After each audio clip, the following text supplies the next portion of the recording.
ಒಂದು ಸಿನಿಮಾ ಬಿಟ್ರೆ ಒಬ್ಬ ನಟನನ್ನ ಸಂಪೂರ್ಣ ಇಂಡಸ್ಟ್ರಿ ಬ್ಯಾನ್ ಮಾಡಬಹುದಾ? 45 ಕೋಟಿ ನಷ್ಟ, 4 ಲಕ್ಷ ಜನ ಸಿನಿಮಾ ವರ್ಕರ್ಸ್, ಡಾನ್ 3 ವಿವಾದ ಮತ್ತೆ ಬಾಲಿವುಡ್ ನಲ್ಲಿ ಪಾಲಿಟಿಕ್ಸ್. ಏನಿದು ತಿಳ್ಕೊಳ್ಳೋಣ ಬನ್ನಿ. ಇದೆಲ್ಲ ತಿಳ್ಕೊಳ್ಳೋಕೆ ಮುಂಚೆ ನಮ್ಮ ಚಾನೆಲ್ನ ಸಬ್ಸ್ಕ್ರೈಬ್ ಮಾಡಿಲ್ಲ ಅಂದ್ರೆ ಈಗಲೇ ಸಬ್ಸ್ಕ್ರೈಬ್ ಮಾಡಿ ಬನ್ನಿ ನೋಡೋಣ. 2010ರಲ್ಲಿ ಅನುರಾಗ್ ಕಶ್ಯಪ್ ಒಂದು ದೊಡ್ಡ ಸಿನಿಮಾ ಮಾಡೋಕೆ ಮುಂದಾಗ್ತಾರೆ. ಆ ಸಿನಿಮಾದ ನಾಯಕರಾಗಿ ಯಾರು ಇರ್ತಾರೆ ಗೊತ್ತಾ? ಇದೇ ಇವತ್ತಿನ ಸೂಪರ್ ಸ್ಟಾರ್ ಆಗಿರುವಂತಹ ರಣವೀರ್ ಸಿಂಗ್. ಆ ಟೈಮಲ್ಲಿ ಇನ್ನು ರಣವೀರ್ ಸಿಂಗ್ ಯಾರು ಅಂತಾನೆ ಯಾರಿಗೂ ಗೊತ್ತಿರಲಿಲ್ಲ. ಅವರ ಮೊದಲ ಸಿನಿಮಾ ಬ್ಯಾಂಡ್ ಬಾಜಾ ಭಾರತ್ ಕೂಡ ಇನ್ನು ಆ ಟೈಮಲ್ಲಿ ರಿಲೀಸ್ ಆಗಿರಲಿಲ್ಲ. ಹಾಗಾಗಿ ಆ ಟೈಮಲ್ಲಿ ಆ ಸಿನಿಮಾದ ಬಜೆಟ್ 28 ಕೋಟಿ ಆಗಿತ್ತು. ಎಲ್ಲಾನು ಸಣ್ಣ ಮಟ್ಟದಲ್ಲಿ ಶುರು ಆಗಿತ್ತು. ಅದಾದ ನಂತರ ಪ್ರೊಡಕ್ಷನ್ ಹೌಸ್ ಹೇಳುತ್ತೆ ನಿರ್ದೇಶಕರಿಗೆ ಈ ಸಿನಿಮಾದಿಂದ ರಣವೀರ್ ಸಿಂಗ್ನ ಕೈ ಬಿಡಬೇಕು ಅಂತ. ರಣವೀರ್ ಸಿಂಗ್ ಜಾಗಕ್ಕೆ ಒಬ್ಬ ದೊಡ್ಡ ಸ್ಟಾರ್ ನಟರನ್ನ ಕರ್ಕೊಂಡ್ ಬರ್ತಾರೆ. ಆ ಸ್ಟಾರ್ ನಟರೇ ರಣಬೀರ್ ಕಪೂರ್. ಆ ಸಿನಿಮಾನೇ ಬಾಂಬೆ ವೆಲ್ವೆಟ್. 28 ಕೋಟಿ ಇರುವಂತಹ ಸಿನಿಮಾ 90 ಕೋಟಿಗೆ ಬದಲಾಗುತ್ತೆ. ಆದ್ರೆ ಕೊನೆಯದಾಗಿ ಆ ಸಿನಿಮಾ ಡಿಸಾಸ್ಟರ್ ಆಗುತ್ತೆ.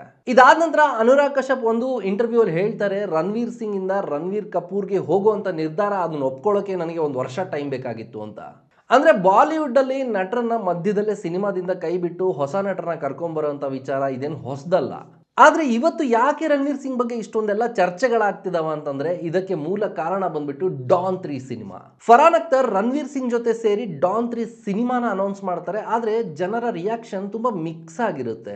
ಯಾಕಂದ್ರೆ ಡಾನ್ ಅಂದ ಕೂಡಲೇ ನಮ್ಗೆ ನೆನಪಾಗೋದೇ ಶಾರುಖ್ ಖಾನ್. ಹೀಗಾಗಿ ಹೊಸ ಡಾನ್ ನ ಜನ ಒಪ್ಕೋತಾರ ಅನ್ನೋ ಡೌಟು ಪ್ರೊಡ್ಯೂಸರ್ಗಳಿಗಿತ್ತು. ಹಾಗಾಗಿ ಸಿನಿಮಾ 2 ವರ್ಷಗಳ ಕಾಲ ಸರಿಯಾಗಿ ಮುಂದಕ್ಕೆ ಹೋಗ್ಲೇ ಇಲ್ಲ. ಅದೇ ಟೈಮಲ್ಲೇ ರಣವೀರ್ ಸಿಂಗ್ ನ ಒಂದು ದೊಡ್ಡ ಸಿನಿಮಾ ಬರುತ್ತೆ, ಅದೇ ಧುರಂಧರ್. ಈ ಸಿನಿಮಾ ಬರೀ ಹಿಟ್ ಆಗಲ್ಲ, ಬಾಲಿವುಡ್ ನಲ್ಲಿ ಒಂದು ದೊಡ್ಡ ಭೂಕಂಪನ ತಗೊಂಡ್ಬರುತ್ತೆ. ಸೋಷಿಯಲ್ ಮೀಡಿಯಾ ತುಂಬಾ ಒಂದೇ ಮಾತು, ರಣವೀರ್ ಮತ್ತೆ ಟಾಪ್ ಬಂದಿದ್ದಾನೆ ಅಂತ. ಇದಾದ ನಂತರ ಮತ್ತೊಂದು ಸುದ್ದಿ ಹರಿದಾಡಕ್ಕೆ ಶುರು ಆಗುತ್ತೆ. ರಣವೀರ್ ನಿರ್ದೇಶಕ ಆದಿತ್ಯಧರ್ ಜೊತೆ ಮತ್ತೊಂದು ದೊಡ್ಡ ಹಿಸ್ಟಾರಿಕಲ್ ಸಿನಿಮಾ ಮಾಡೋಕೆ ಮುಂದಾಗ್ತಿದ್ದಾರೆ ಅನ್ನೋದು. ಇಲ್ಲಿಂದಾನೇ ಎಲ್ಲಾ ಕೂಡ ಬದಲಾಗಿ ಹೋಗುತ್ತೆ. ಸುದ್ದಿಗಳ ಪ್ರಕಾರ ಡಾನ್ 3 ಸಿನಿಮಾ ಶುರುವಾಗೋಕೆ 3 ವಾರಗಳ ಮುಂಚೆನೆ ರಣವೀರ್ ಸಿಂಗ್ ಡಾನ್ 3 ಸಿನಿಮಾನ ಕೈ ಬಿಟ್ಟಿದ್ದಾರೆ, ಈ ಪ್ರಾಜೆಕ್ಟ್ ನ ಕೈ ಬಿಟ್ಟಿದ್ದಾರೆ ಅಂತ ಹೇಳಲಾಗುತ್ತೆ. ಇದಾದ ನಂತರ ಈ ವಿಚಾರ ಹೋಗಿದ್ದು FWICE ಬಳಿ.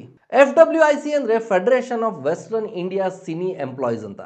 ಇದು 70 ವರ್ಷಗಳ ಹಳೆಯ ಸಂಸ್ಥೆ ಆಗಿದೆ. ಇಲ್ಲಿ ಸಣ್ಣ ಕಲಾವಿದರಿಂದ ಹಿಡಿದು ದೊಡ್ಡ ಕಲಾವಿದರವರೆಗೆ ಎಲ್ಲರ ಹಕ್ಕುಗಳನ್ನು ರಕ್ಷಣೆ ಮಾಡುವಂತಹ ಒಂದು ಸಂಸ್ಥೆ ಆಗಿದೆ.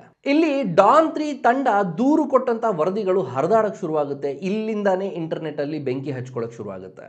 ರಣವೀರ್ ಸಿಂಗ್ ಒಟ್ಟು 45 ಕೋಟಿ ರೂಪಾಯಿಗಳ ಪರಿಹಾರನ ಕೊಡಬೇಕು, ಮತ್ತೆ ಈ ಸಮಸ್ಯೆ ಬಗೆಹರಿಯುವವರೆಗೂ ಯಾರು ಅವ್ರ ಜೊತೆ ಸಿನಿಮಾ ಆಗಲಿ ಅಥವಾ ಬೇರೆ ಯಾವುದೇ ಕೆಲಸಗಳನ್ನಾಗ್ಲಿ ಮಾಡಬಾರ್ದು ಅನ್ನೋ ನಿರ್ಧಾರನ ತಗೊಂಡಿದೆ ಅಂತ ಹೇಳಲಾಗುತ್ತೆ. ಇಲ್ಲಿಂದಾನೇ ಸೋಷಿಯಲ್ ಮೀಡಿಯಾದಲ್ಲಿ ಒಂದೇ ಚರ್ಚೆ ಆಗ್ತಿರೋದು, ರಣವೀರ್ ಸಿಂಗ್ ಬಾಲಿವುಡ್ ನಿಂದ ಬ್ಯಾನ್ ಆಗ್ತಾರಾ ಅಂತ. ಆದ್ರೆ ಈ ಕತೆಗೆ ಇನ್ನೊಂದು ಸೈಡ್ ಬೇರೆ ಇದೆ. ರಣವೀರ್ ಸಿಂಗ್ ನ ಬೆಂಬಲಿಗರು ಹೇಳೋ ಪ್ರಕಾರ ಡಾನ್ 3 3 ವರ್ಷಗಳಿಂದ ಸ್ಟ್ರಕ್ ಆಗಿತ್ತು, ಪ್ರೊಡ್ಯೂಸರ್ಗೆ ಕಾನ್ಫಿಡೆನ್ಸೇ ಇರಲಿಲ್ಲ. ಆದ್ರೆ ಈಗ ಧುರಂಧರ್ ದೊಡ್ಡ ಹಿಟ್ ಆದ್ಮೇಲೆ ರಣವೀರ್ನ ತಕ್ಷಣ ಸಿನಿಮಾ ಮಾಡಬೇಕು ಅಂತ ಒತ್ತಡ ಹೇರ್ತಿದ್ದಾರೆ ಅಂತ ಹೇಳಲಾಗುತ್ತೆ. ಅಂದ್ರೆ ಇಲ್ಲಿ ಪ್ರಶ್ನೆ ಏನು ಅಂದ್ರೆ, ಇಲ್ಲಿ ನಿಜವಾಗ್ಲೂ ರಣವೀರ್ ಅವ್ರು ತಪ್ಪು ಮಾಡಿದಾರಾ ಅಥವಾ ಇಂಡಸ್ಟ್ರಿ ಪಾಲಿಟಿಕ್ಸ್ ಮಾಡ್ತಿದ್ಯಾ ಅಂತ. ರಣವೀರ್ಗೆ ಈಗ ದೊಡ್ಡ ಮಾರ್ಕೆಟಿಂಗ್ ಇದೆ, ಅವ್ರ ಸಿನಿಮಾ ಬಂದ್ರೆ ಮಾತ್ರ ಓಪನಿಂಗ್ ಗ್ಯಾರಂಟಿ. ಹೀಗಾಗಿ ಇದು ಕೆಲವರಿಗೆ ಇಷ್ಟ ಆಗ್ತಿಲ್ಲ ಅನ್ನೋ ಮಾತುಗಳು ಕೂಡ ಕೇಳಿ ಬರ್ತಾ ಇದಾವೆ. ಈ ಎಲ್ಲಾ ವಿಚಾರಗಳು ಒಂದು ವಿಷಯನ ಹೇಳ್ತವೆ, ಬಾಲಿವುಡ್ ನಲ್ಲಿ ಬರೀ ಟ್ಯಾಲೆಂಟ್ ಸಾಕಾಗೋದಿಲ್ಲ ಅಂತ. ಇಲ್ಲಿ ಪೊಲಿಟಿಕ್ಸ್ ಇದೆ, ಈಗೋ ಇದೆ, ಪವರ್ ಗೇಮ್ ಇದೆ, ಸ್ಟಾರ್ ವಾರ್ ಇದೆ. ಕೆಲವೊಮ್ಮೆ ಒಬ್ಬ ನಟನ ಯಶಸ್ಸೇ ಕೆಲವರಿಗೆ ಸಮಸ್ಯೆ ಆಗುತ್ತೆ. ಇದೀಗ ಎಲ್ಲಾರ ಪ್ರಶ್ನೆನೂ ಒಂದೇ ಆಗಿದೆ, ರಣವೀರ್ ನಿಜವಾಗ್ಲೂ ತಪ್ಪು ಮಾಡಿದಾರಾ ಅಥವಾ ಇದು ಇಂಡಸ್ಟ್ರಿಯ ಒತ್ತಡನ? ಡಾನ್ 3 ಪ್ರಾಜೆಕ್ಟ್ ಏನಾಗುತ್ತೆ? ಈ ಎಲ್ಲ ಪ್ರಶ್ನೆಗಳ ಉತ್ತರ ಇನ್ನೂ ಬರಬೇಕಾಗಿದೆ. ಅಲ್ಲಿವರೆಗೂ ಸ್ಟೇ ಟ್ಯೂನ್ಡ್ ಆಗಿರಿ. ಇದೇ ತರಹದ ಇನ್ನಷ್ಟು ಹೆಚ್ಚಿನ ಮಾಹಿತಿಗಳಿಗಾಗಿ ನಮ್ಮ ಚಾನಲ್ನ ಸಬ್ಸ್ಕ್ರೈಬ್ ಮಾಡಿ.